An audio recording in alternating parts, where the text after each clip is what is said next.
Penerapan demokrasi pada periode ini belum berjalan dengan baik. Hal demikian itu disebabkan oleh situasi dan kondisi yang belum memungkinkan. Selama periode ini, negara lebih banyak disibukkan dengan upaya-upaya untuk mempertahankan kemerdekaan dan dari berbagai kemungkinan serangan yang dilakukan penjajah dalam merongrong kemerdekaan Indonesia. Pelaksanaan demokrasi baru terbatas pada berfungsinya pers yang mendukung revolusi kemerdekaan.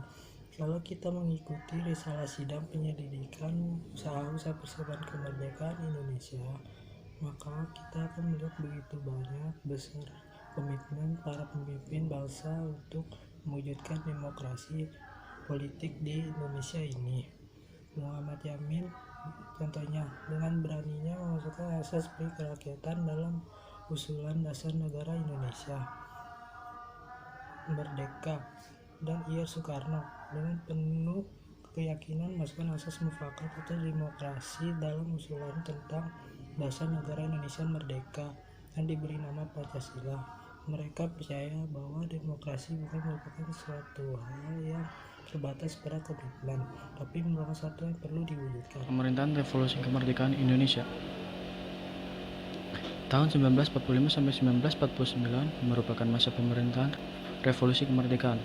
Nah, apa sih Revolusi Kemerdekaan Indonesia itu? Terus apa dampaknya terhadap pelaksanaan demokrasi di Indonesia? Revolusi Kemerdekaan adalah sebuah konflik bersenjata dan pertentangan diplomasi antara Republik Indonesia yang baru lahir melawan Kerajaan Belanda. Kemungkinan peristiwa ini terjadi mulai dari proklamasi kemerdekaan Indonesia pada tanggal 17 Agustus 1945 hingga pengakuan kemerdekaan Indonesia oleh Kerajaan Belanda pada 29 Desember 1949. Dampak revolusi kemerdekaan bagi pelaksanaan demokrasi di Indonesia adalah elemen-elemen demokrasi belum dapat sepenuhnya terlaksana di Indonesia karena Indonesia masih terfokus untuk revolusi kemerdekaan, mempertahankan kemerdekaan di Indonesia. Nah, di sini pelaksanaan demokrasi baru terbatas pada berfungsinya pers atau media yang mendukung revolusi kemerdekaan.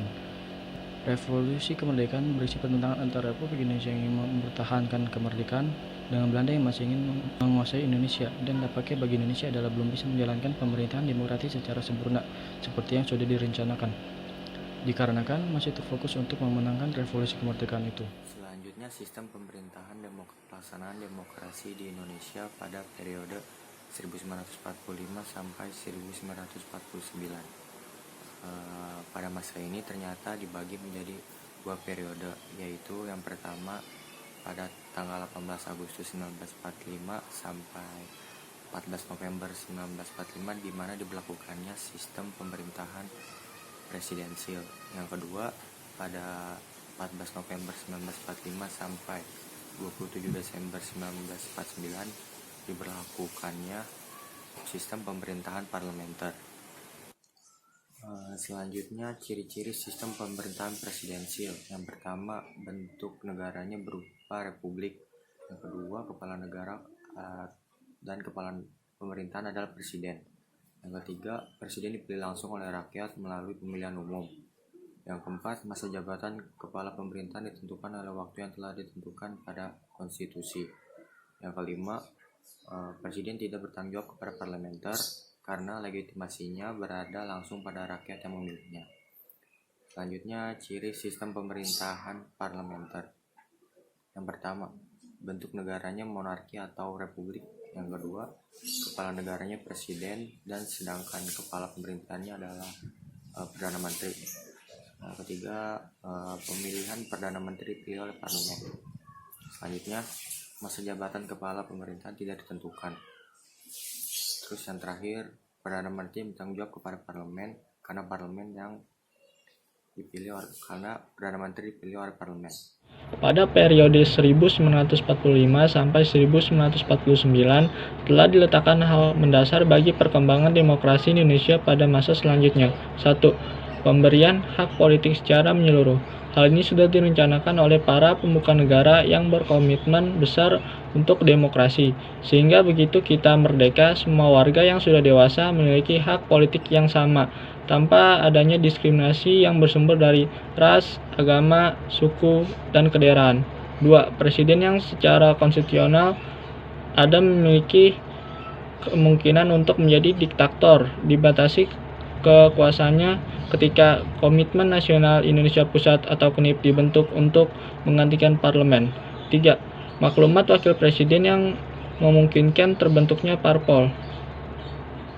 Dengan adanya maklumat wakil presiden, memungkinkan terbentuknya parpol yang menjadi peletak dasar dari sistem partai politikan di Indonesia untuk masa selanjutnya dalam kehidupan berpolitik. Tantangan pada masa itu terhadap UUD 1945 sebelum diamandemenkan. Yang pertama contohnya ada maklumat pemerintah nomor 10 pada tanggal 16 Oktober 1945 yang isinya itu mengandung pada sebelum terbentuknya MPR dan DPR, KNIP diserahi kekuatan legislatif dan turut serta dalam menetapkan garis-garis besar haluan negara. Selain itu, berhubungan dengan gentingnya keadaan, pekerjaan KNIP sehari-hari dijalankan oleh suatu badan pekerja yang dipilih di antara mereka dan bertanggung jawab kepada Komite Nasional Pusat. Yang kedua contohnya ada isi maklumat pemerintah pada tanggal 3 November 1945 yang itu melakukan sebuah anjuran untuk melakukan pembentukan terhadap berbagai macam partai politik dengan sebuah ketentuan bahwa dari berbagai macam partai yang dimana ada tersebut memiliki kepentingan untuk dapat ikut serta dalam melakukan pertahanan terhadap perjuangan yang dimiliki oleh bangsa Indonesia.